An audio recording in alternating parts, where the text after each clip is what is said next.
kasama po natin ngayon ang isang OFW distress na galing Daman po. Kung matatanong, noong November 13, first appointment po niya sa OFW Hospital. Tapos, next appointment niya ngayong January 22. So, sasamahan ko sana siya pero medyo na-late ako nagdating. Kaya, pagdating ko sa OFW Hospital is nasa labas na siya. So, tanongin po natin si Ma'am B kung ano po ang sinabi sa kanya ng OFW Hospital. Actually, si Ma'am B is nagpa-check up na siya sa ibang hospital. Kasi yung nararamdaman niya is hindi na maganda. So, meron siyang thyroid, meron siyang breast mass, at saka meron siyang myoma. So, napakadami niyang sakit. So, kailangan ng agarang operasyon. So, ang sabi ng doktor sa mga private hospital, ang magagastos niya is nasa 250. Wala siyang perang ganun. Kaya nagtiis siyang pabalik-balik dito sa OFW Hospital, dito sa Pampanga.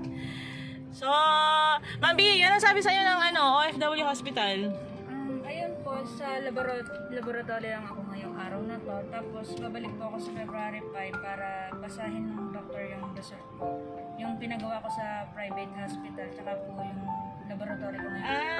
Yung galing ng private hospital, babasahin na lang dyan. Opo, bali kasi wala pa naman daw 1 month, pwede pa siya. Kaya hindi na lang gagawin dyan. Yun na lang babasahin ng doktor sa February 5.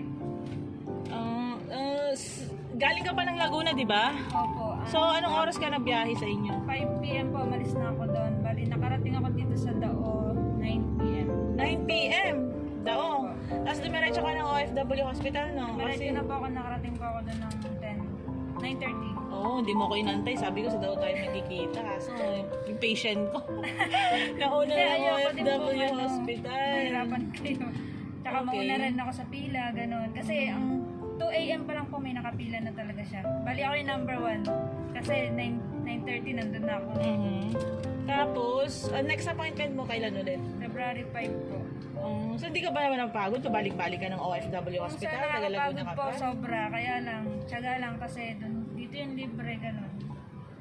Bali, Libre, naoperahan na rin ako sa private hospital, sa breast mass, tinanggal na yung bukol. Medyo tapos? okay na yung pakiramdam ko sa breast. 2 na lang yung iniinda ko yun. So, magkano nagastos mo doon sa operasyon ng mo? Sa breast mass po is, the total is, lahat. 21? 21? Ang dami pera. Hindi po, sa ano po Ay, yan? Mavi, may tatanong pala ako sa'yo. Di ba OFW distress ka? Meron ka ba nakuha sa OWA?